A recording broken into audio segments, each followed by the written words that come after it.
Dear all, welcome to the playlist of Power Electronics. In this video, I'll be discussing about construction, working, and the characteristics of power diodes. This is my overview of presentation. I would like to cover definition, construction, working, and applications. Let's move on to definition of power diode. What do you mean by power diode? So power diode is basically PN junction diode. It is an unidirectional device. Moreover, it is basically a semiconductor device purely. It is having two terminals such as anode and cathode. If the diode wanted to conduct, you need to maintain anode positive with respect to anode should be positive with respect to cathode. That means anode should have higher potential and the cathode should have lower potential. So it is an unidirectional device. Okay, it will conduct only in one direction. You can note down this point. Unidirectional device.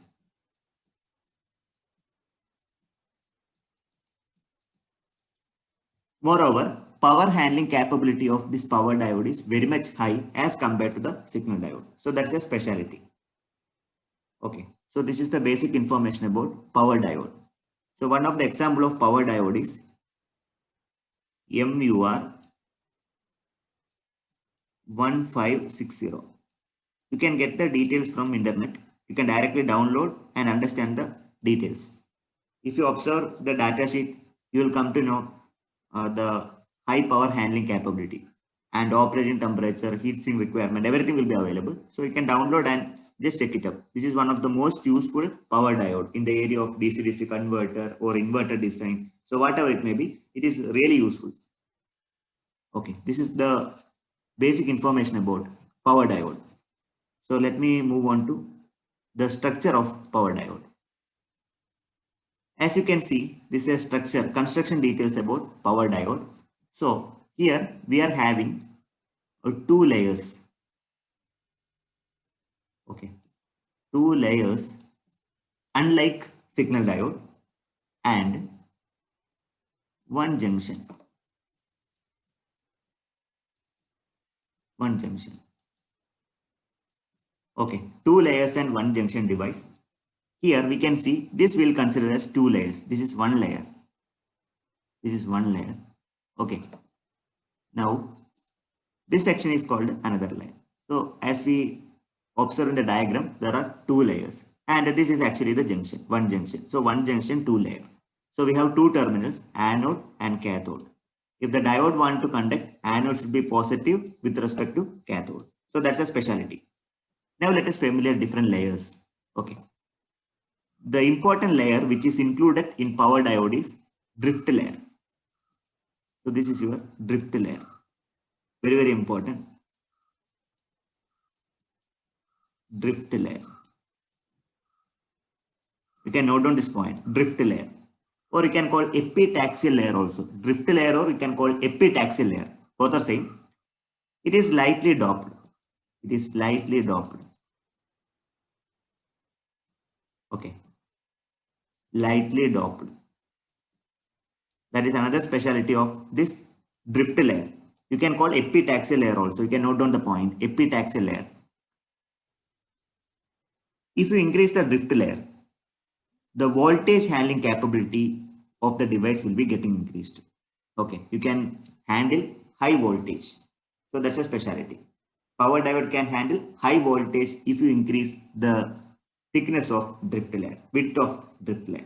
So that's a specialty. So it's support for high power handling capability. That is the main reason why the drift layer is included in power diode. Now let us consider the dimensions. Regarding the P plus, this region, the thickness is 10 mm. You can see the thickness. It will be approximately 10 mm. So if I talk about the thickness of N plus layer, it will be in between 250 mm to 300 mm. Depends on the manufacturer. So however, you can increase the drift layer. Thickness of the drift layer can be increased or reduced. So depends on the requirement. You can able to increase or decrease. So that is up to you. Depends on the application. While constructing, you can able to enlarge N minus layer. Depends on your requirement. So that's a specialty. Moreover, it has vertical structure. You can observe we have the vertical structure regarding the construction.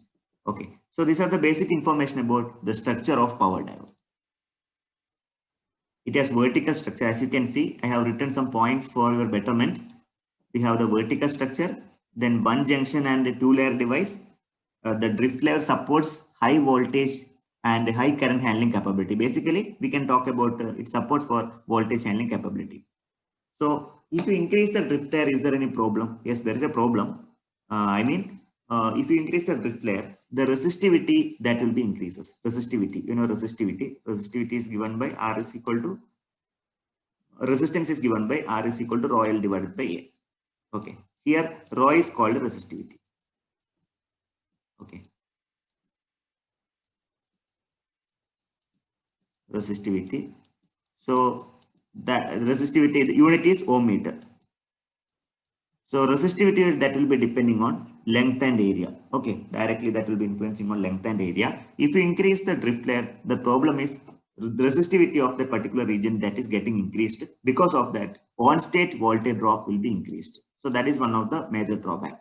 Okay, as the drift layer increases, the resistivity of the region that is getting increased.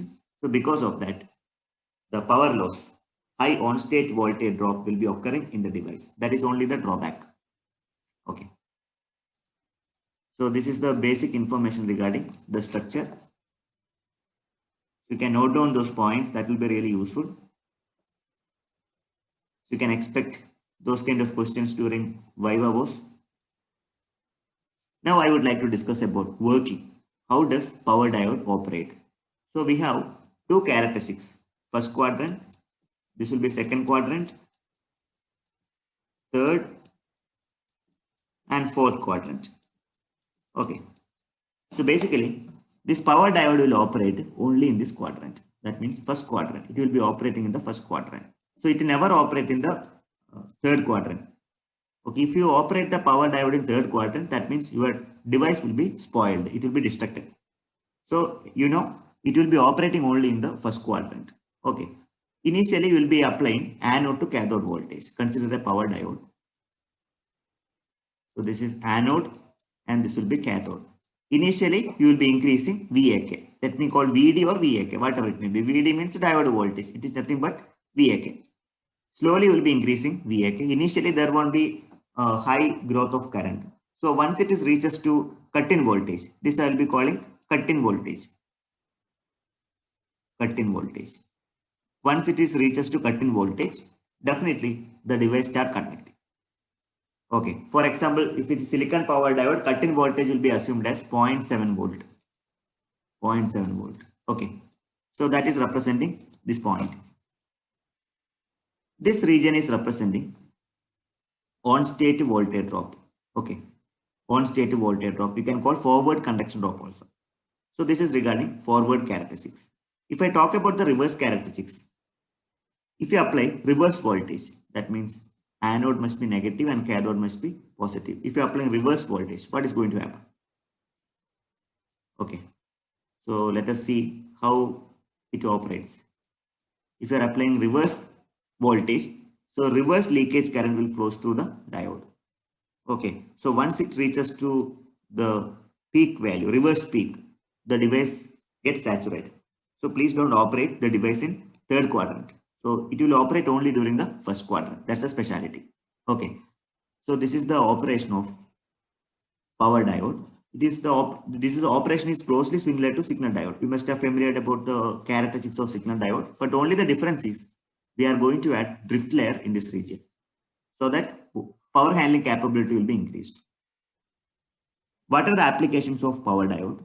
We have rectification purpose, then freewheeling action, then energy feedback, switch mode power supply, SPV systems. Okay, in SPV systems, it support for reverse power flow, preventing reverse power flow. Okay, by using, it's a unidirectional device, it prevents reverse power flow, and it can be used in regulated power supply, then DC to DC converters. Especially you can use MUR1560. MUR1560. Okay, this I have used for my MTech project.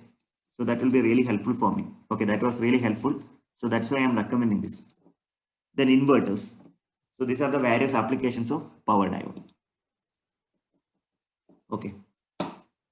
I hope you have got a basics of power diode. In the next session, I would like to discuss about the reverse recovery characteristics of power diode. One of the most important terminology that is called the reverse recovery characteristics. Reverse recovery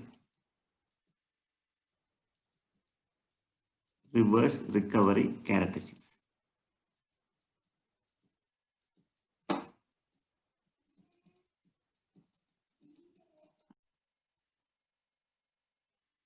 In the upcoming session, I will be discussing about reverse recovery characteristics of power diode. Even though power diode is off, there will be movement of reverse recovery current. So we have to study about reverse recovery characteristics. These are my references. I have referred textbook of power electronics written by Mohammad H. Rashid, and I have referred one of the website electricalforyou.com. That is also helpful for me to prepare the presentation. In this session, I have discussed about what is power diode, construction, then working and the characteristics, and finally I could list out the various applications of power diode. So thank you very much for watching this video. If you found any clarification, if you require any clarifications, you can put up in the comment box. I'll revert.